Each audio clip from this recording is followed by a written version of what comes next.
What made you, exactly, what made you say, you know what, it's time for me to do this? Oh, I think it's pressure because I didn't have enough funds to pay for my school, and my parents are retired.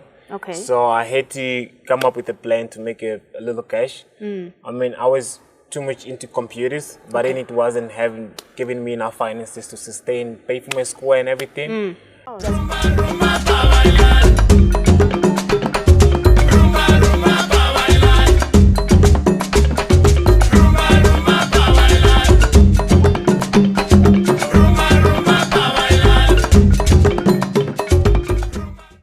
Men in Africa are breaking the stereotypes of women being designers. Men have also taken up that role. Hello, welcome to Africa Speaks. I'm your host, Suj. And today I'm joined by designer Ignacio, who is one of the designers right here in Namibia, making a mark for himself. Stay tuned because he's going to tell us more about his brand. Hi, Ignacio. How are you? I'm very good, thank you. How are you doing? I'm good, thank you. Thank you so much for accepting the invitation to Africa Speaks. Thank you for having me. All right, let's start on a personal note. I like starting that way. Tell me a little bit about your background. Who is Ignacio? Where does Ignacio come from?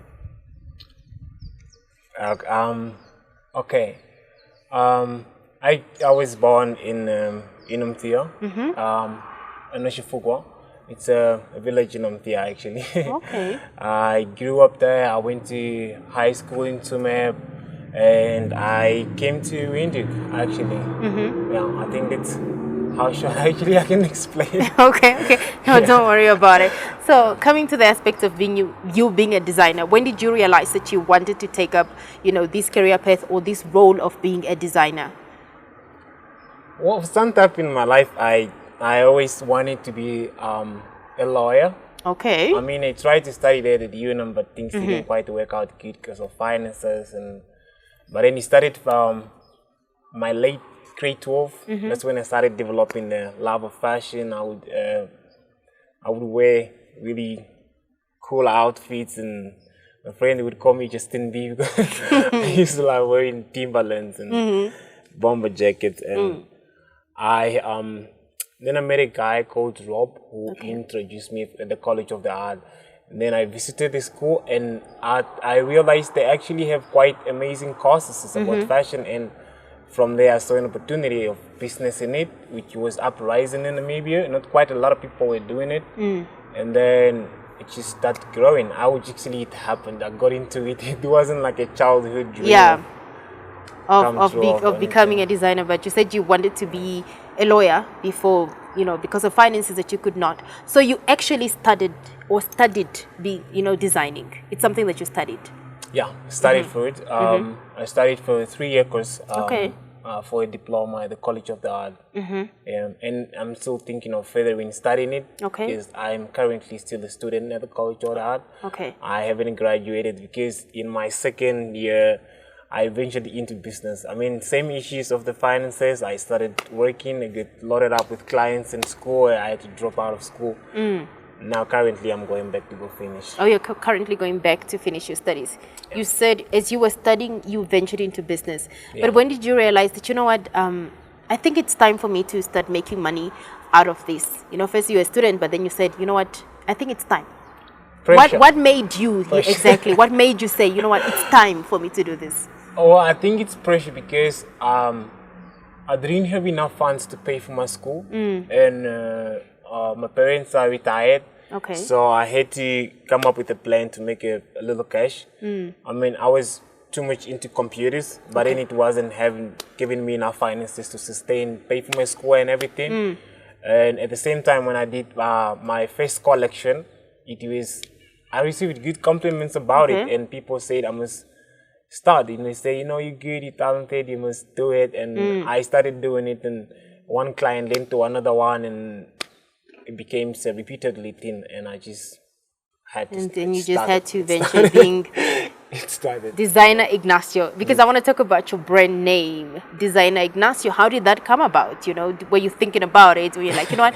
How about Designer Ignacio? Why Designer Ignacio? Well, Ignacio it's my middle name. It's quite not popular with my family, but it's popular with the industry because that's what I started using first. But With the word designer, it's just a definition of adding it as a career. It's a designer, Ignacio, which is would make much more sense, and it's also for my own marketing purposes because I don't think it will take a second for if somebody had to say designer Ignacio and they need to write questions. What kind of design is the person? Exactly.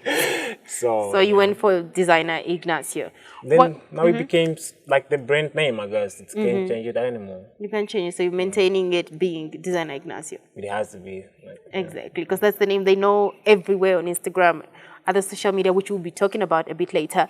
But coming back again to your brand, what kind of clothing do you do? Like, what do you specialize in when it comes to making clothes?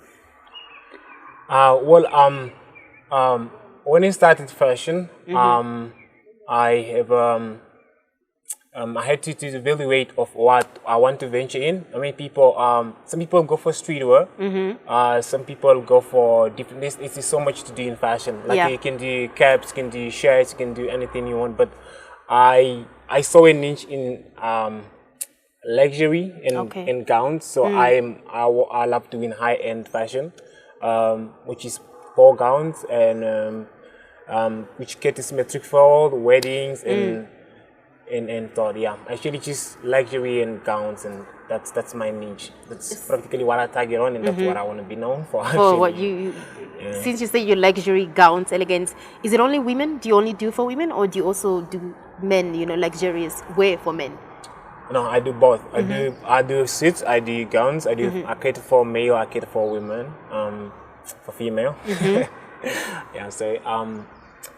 I do both. I cater for both, but then I only cater mostly for men. I cater for the suits, which is the high end of the male outfits, and then for female, I cater for gowns and other cocktail dresses and Okay, so in this industry that, with the stereotypes that this industry is a women industry and you are men in this industry, tell me, how did your family take it, or your friends, when you told them that I want to be a designer?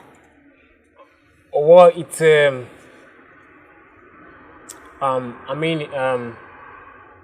especially for I would speak from my own experience. It's you have to work over it because I think in our country we still have at this point whereby we still believe certain things must be done by women, certain things might be done by men, and you get questions like, personal questions. I don't know. I think I might know what kind of personal questions they would ask. Yes. Yeah, it's very uncomfortable because the moment you meet a person for the first time and they say, "Oh, you are a man," you're like, "Yes, I'm a man," and then they start raising questions about your private life, trying to find out what is going on. But it's too much judgment and. But then you will get over it. As long as you know this is what you want to do, it shouldn't affect you or anything. But in the beginning, it's quite hard because you have to get used to how society actually quite think, and which is very wrong. It's a very wrong mindset because women drive tractors now. Exactly. Cabs, so. Exactly. So it's up to us to change that kind of narrative, that kind of mindset. But specifically your family, were they accepting of it? Are they supporting you that you are in this career, or that this is the journey that you are taking in terms of your career? I love my family. They are very supportive. Okay. They are not judgmental.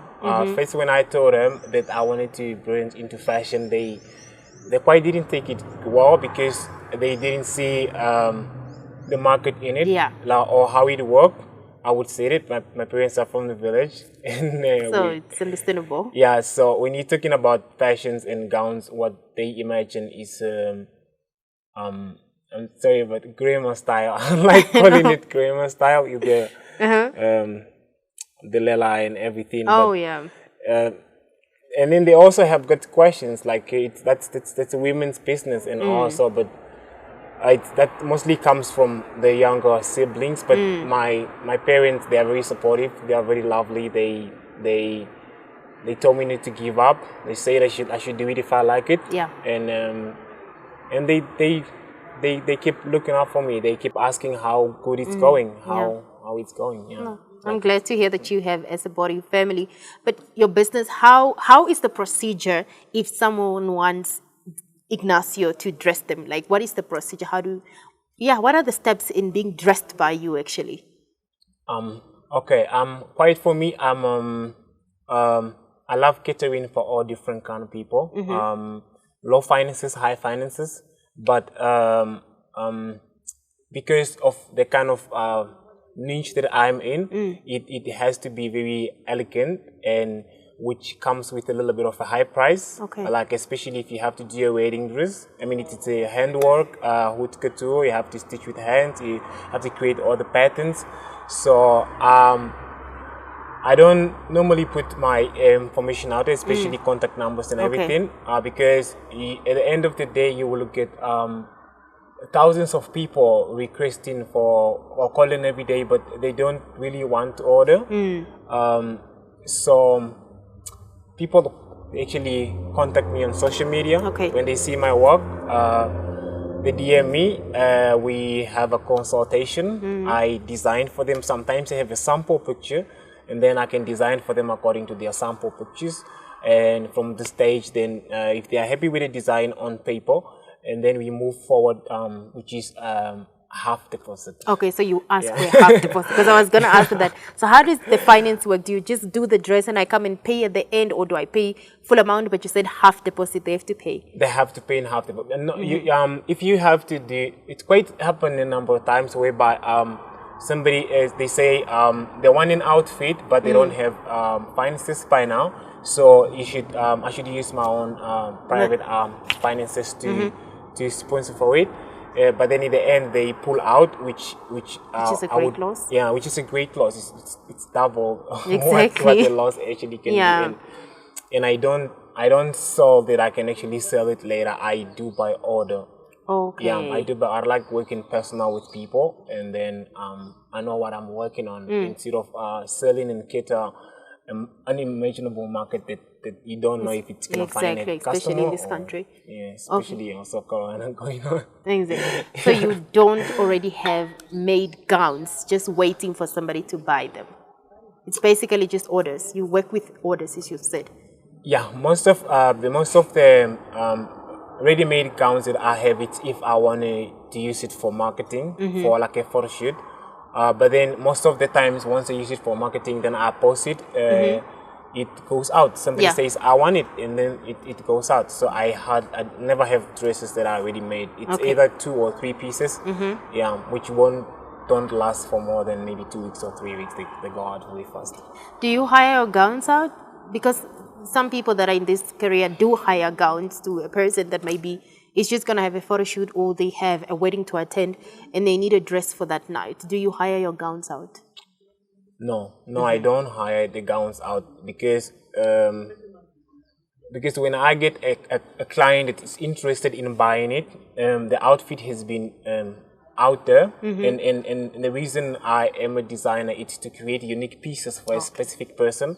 And if 2 or 3 people have to wear the same piece, then it doesn't have the same value it is supposed to have anymore. Like, no, I strictly just do by order. Okay, so no hiring out. But how do you, brand your products? Because there's this thing of copying the person's work. And maybe somebody saw a dress that you made. They took that picture, took it to another designer, and they recreate your work. Do you have a way of stopping people from recreating your work? Or are you happy that somebody's inspired by your work and wants another person to do it the way you did it? Or,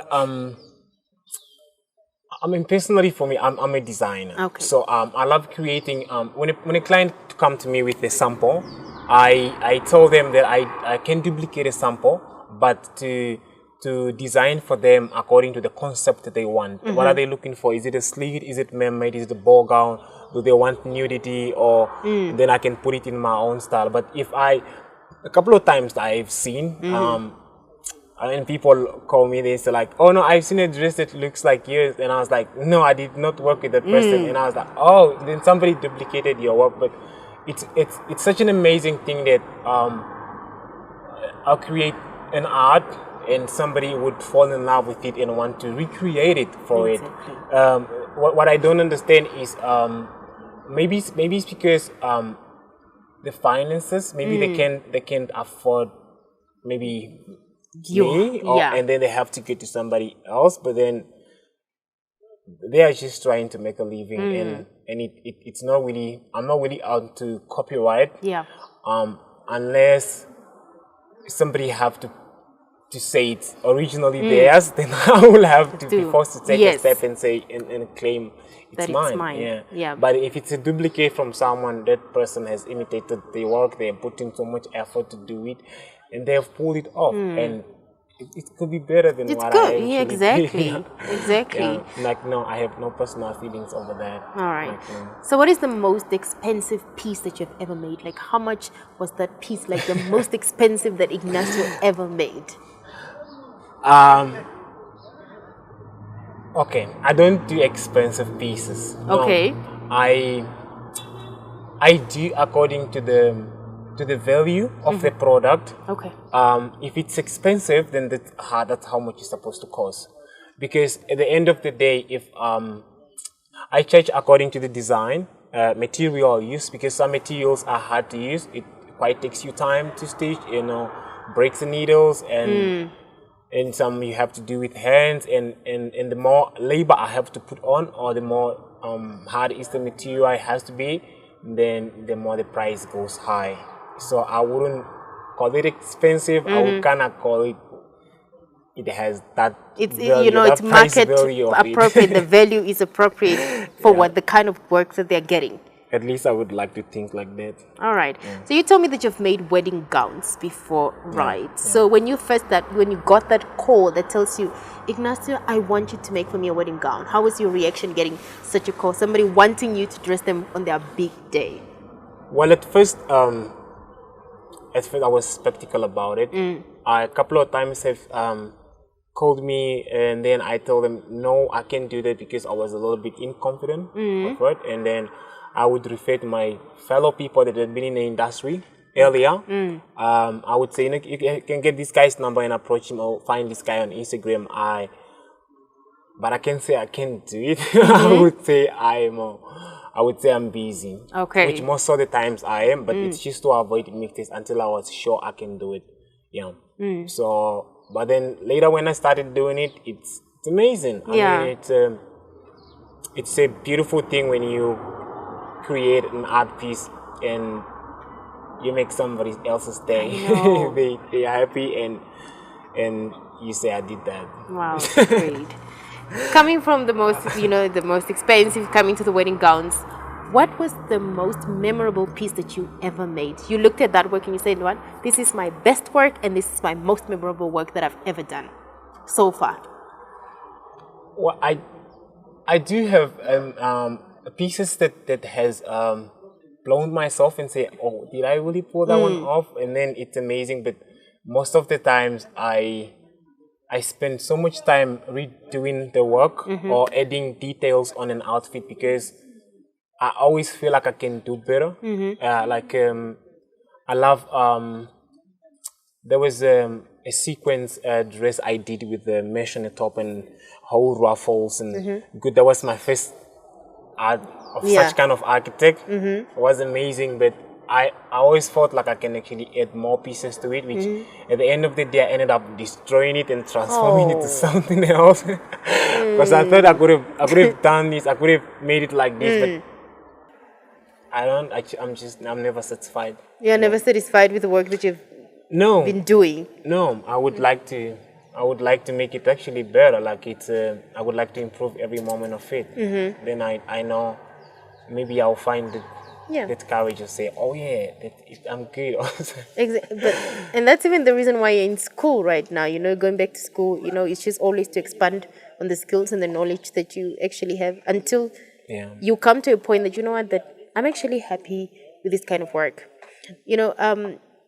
As I said, this is not really... Okay, for now it has really changed where men are becoming designers, but it has always been a woman's job. So I just want you to speak to a young man out there who is sitting, and watching this, and they need the courage, to start up to be a designer, to go into fashion school, but they don't have the courage. So I want you to talk to them and encourage them and tell them why they should follow that dream and the importance of following that dream.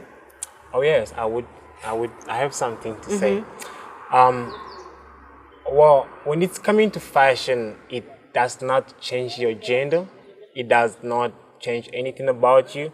But all you have to know is that for as much as somebody works on an architect building or works as a constructor, it's the same as you can take fashion as a business. And if as a man, you can take it, it can grow you, it can become a brand that people can talk about. It has nothing to do with the uncomfortability or it belongs to who or sort. Like I said in the beginning, women drive tractors, they work on construction companies, they become architects.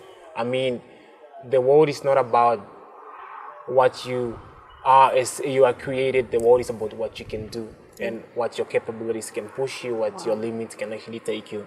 Oh, wow. Oh, wow. Thank you.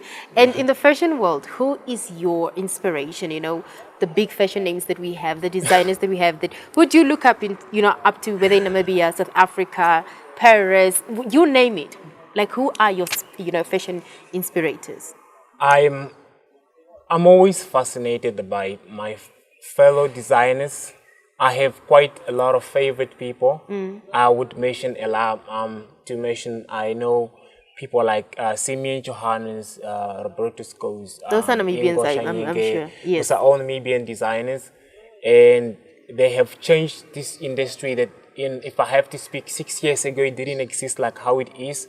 And if you look at their work, it's very amazing. This is the guy who started the business first than me. And they show the whole world out there that it's doable. Everybody can do it, and I'm really inspired every second of the day. Like international. Yes, internationally we have big names. Okay, I love a lot of brands, but then my top is that would never die. I learned it since I was a kid. I was always fascinated how they sell, how they do beautiful shows. I love Gucci. Oh, okay. I love Gucci. and it's such a shame they don't actually mostly venture into gowns. No, they are more into streetwear. Streetwear, yeah. Which is very, very amazing. Yeah, which is very, very amazing because they do what most of the Namibians can do. Like if we hit our own Gucci here, I mean it doesn't have to be Gucci, it can be something else. Or it can be Ignacio. It can be Ignacio. Exactly, you got a dream. I love their work. I love the way they market their business. I love the way they push every year. They have got something new coming in, going in the market. You see flying all over the street. It gets sold out like quickly, and their quality. And, exactly. And they keep it original as from long time until now. Yeah, I mean Louis Vuitton too. Like I love a lot of brands, and I'm always inspired by great people. Tell me, what is the dream for designer Ignacio? Where do you see your brand going? Where do you want your brand to go? Okay, that's ever since I started this brand, I mean it's not easy to build a brand from scratch without any support of funds and everything, and especially sorry I have to speak about no, the it's government, okay. but So it's okay. Yeah, we hardly receive. I mean, there's no any other body that's supporting. But I keep pushing it every day, which in the future I want to get to the African market. Like we have to have our own products. I would love designer Ignacio in the future to be a very big enterprise which is catering different countries, and I would want to branch into streetwear too, and just to manufacture a lot of things and cater for the whole African market on a very good African price. Because most of the products we receive in Namibia, their price is 4 to 3 times, and it becomes very expensive for us. And so I would like design in the future to solve that problem. Yes. Yeah. That's what I'm working on recently. I am working on doing a lot of actually outfits to start selling within our value market. Okay. Yeah, like if you go to Chinatown, it's people buy from Chinatown because it's what caters our market, and then when you go in town, it's that's what European market actually caters. Yeah. So, but at the end of the day, what they still go to Chinatown is still things that were made in China and come and been sold here. So we don't have much what our country can actually offer for its people, and I guess that's our responsibility for taking a step of that. Exactly. Yeah. It's where we come in. Okay, Ignacio, before I let you go, where can we find you, your social media? How do people get in contact with you for you to do their work? Well, I can find me on Instagram, which is my biggest social media platform, as designer Ignacio, designer_Ignacio. Okay. You can find me on Facebook as Petrus Ignacio Hanyanya. Okay. You can find me on Twitter too. Yes, Twitter fingers. Ignacio Designer. So and then you can also find me on LinkedIn. Okay. As Petrus Ignacio Hanyanya too. I'm sure if you search Designer Ignacio on most of social media, it will come up. It will come up. It will come. All right, Ignacio, thank you. Your last words. What do you want to say to somebody who's watching this? Whether you want to encourage them, to motivate them, what would just your last word? Look into the camera and tell them your last words. Okay, my last word. I'm not dying. Of course not. Okay, I'm sorry. I would actually like to say it's. I love speaking for the community that I can relate where I come from, for the poor communities. The world has become who you know and what you know, and who can get you what you want. But when you come from a poor background, you have to know, you have to look for what you want and not wait for somebody else to give you, like other kids. Some kids are born with a silver plate, or do they say? Yes, a silver spoon in their mouth, you know. In their mouth. Yes. And some kids are born with a wooden spoon. So you have to know your space, and no matter what the world says, you have to keep going on. You would make a lot of mistakes, and nobody ever have told you that, and you will have to tell yourself that you will correct them. And until then, you have to remember the greatest people that ever existed are the greatest people that have ever gone through a lot of things. So one day, all right, something will come right. All right, thank you. All right, what more can I say? He said it all. So stop sitting on your dreams, on your visions. Get up. As I always tell you, the time to do what you want is not tomorrow, nor the next day. Stop procrastinating. Go ahead and do it right now. Thank you so much for watching. From me, Sich and Ignacio. I'll be seeing you next time. Goodbye.